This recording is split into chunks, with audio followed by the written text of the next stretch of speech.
Welcome to World Cinema Reviews. This is Frank the Vamp, and we're going to talk about a film that it's it's well known around the world, but it's not mainstream at all. I consider it not mainstream. It's just a film that I have heard of many years, and I've been intrigued as a horror fan to see it. I finally recently got to see it, and I was glad I did. The name of the film is called Suspiria by the great Dario Argento. And before I seen this, I seen a little bit of Dario Argento, small bits and pieces. I think I saw one or two short stories on film by him, but I never seen a complete movie. And I thought to myself, what a better introduction than to see what is qualified by many as to be his best work. And oh boy, I was not disappointed. This film has been called one of the most horrifying films of all times, and I think I sort of agree, but not for the reasons that you would think. Let's talk about the film. Suspiria was made in 1977, directed by the great Dario Argento, starring Jessica Harper, starring Estefania Cassini, and Joan Bennett.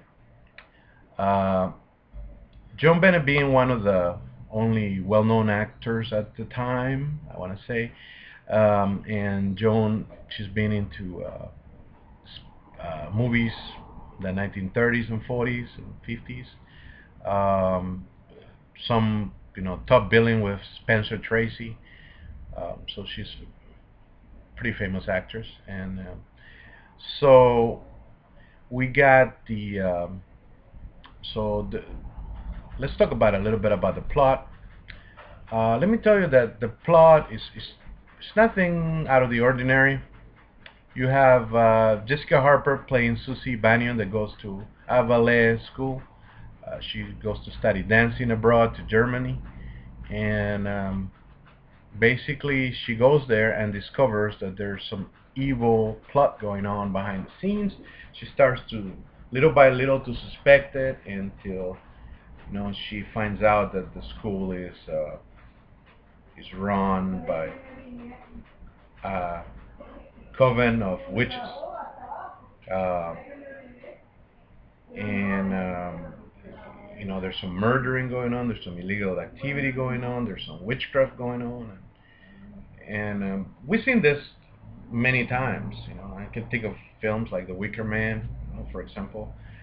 Detective goes to a place where a little girl is missing, goes to look for her, and what he thinks he's looking for is not what he finds, and then he finds that there's an evil cult, and so this has been done. So that's not the impressive part. The cast, the acting, it's good. I like Jessica Harper and Joan Bennett. It was a good job. They're both awesome. The rest of the cast is pretty good. I mean, they're all pretty good. They do their job. Their acting is believable, but it's nothing that would impress me very much. I don't think that that's where this film succeeds. This film succeeds in two things. Um, First of all, the cinematography. This film is one of the most beautifully shot films I ever seen. Um, the use of color or the lighting, especially the color red, is just haunting. It's like I felt that I was inside a nightmare. Like you truly transport yourself inside and looking at what the character is going through. Some of those sequences, I mean, they translate into one thing running away, things getting worse, situation becoming, uh, unbelievable, unmanageable until it becomes impossible. And it's his style. I can see some modern directors try to do some of that. The one that comes to mind right now is Tim Burton, and Tim Burton is this just pretty. He does this nightmarish looks, such as in the movie Sleepy Hollow. You know how the sets are, the lighting, and the fairy tale quality of it sometimes. And I can think of Beetlejuice, where when the couple goes into the netherworld, and they found out that there's some green light in there, and the way the green light is used, and the atmosphere is just so incredibly, bizarre, and it's hunting. Argento does, similarly, but I believe that he did well. He did it first, and he does it much better. This film is just. Let me talk to you. Let me tell you about one scene. Small spoiler. It's nothing about the outcome of the movie or anything like that.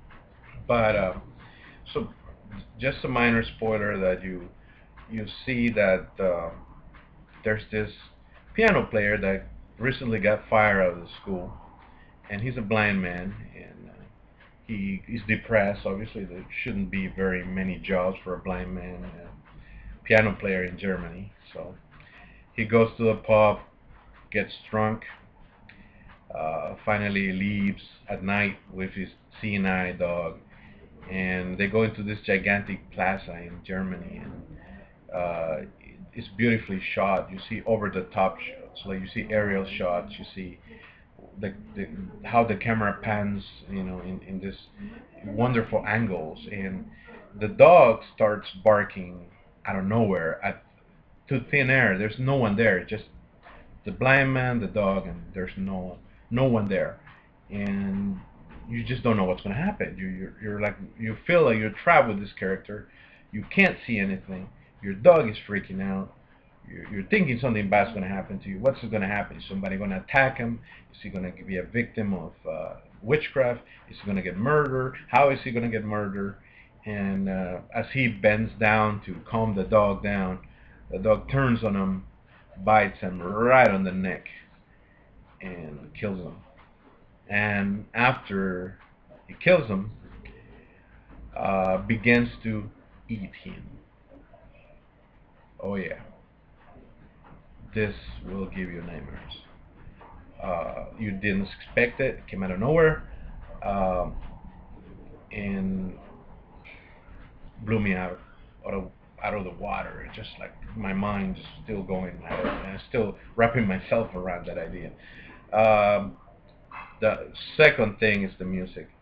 This music is one of the best soundtracks ever heard. It's done by an Italian band called Goblin, and this band, man, that sound is so haunting. If you heard John Carpenter's Halloween theme that just never leaves, this is one of these. I mean, this is one of those. I'm sorry, this is one of those things that just never leaves your mind. The it's so haunting. I can think of the Exorcist theme music. This is right out there, right out there. I mean, the music is just horrifying. It's incredibly well done. In fact, if someone knows how to get the Suspiria main theme song as a ringtone, would you guys let me know how do I do that? How do I buy it? Where do I get it? I want it. I just want it. This is unbelievable. Um, and it's just the combination of music and this cinematography. It overshots the movie. The movie isn't, it doesn't have a high budget. It doesn't have wonderful special effects. It doesn't have. It's just the mind of Dario Argento. We were invited to see his mind, and I think whatever is in there, it's not very pleasant, and will give you nightmares. Now, is it the most scariest? Is it the scariest film of all time? No, but I think it could be one of the most haunting and disturbing films, and maybe best directed horror film. Like, Dario Argento really made this movie. Like, he went in there, he edited, he went in there, going in there, and he shot it in such a way that it's a masterpiece. I am a fan of Dario Argento now. I want to keep seeing more work, and people, I've been reading and hearing about Inferno and Deep Red and other movies that he's done. And man, growing up in the Bay Area there, and I didn't get to see these films, this foreign horror films, and the more I see now, the better I feel. Like, man, I was missing out. So I'm starting to really get to know this film. So I definitely recommend this film. If you haven't seen it, um, you know, I dare you watch it with the lights off, and turn up the music. Just go way up. Turn up that sound system, that DTS, that 5.1 surround. And man, it's gonna scare you. In fact, it may never leave you. I don't think it's never really gonna leave me. Thank you for watching. Go watch Suspiria, but try to do it at a place where you feel comfortable at, because you may not sleep so well afterwards. Sweet dreams.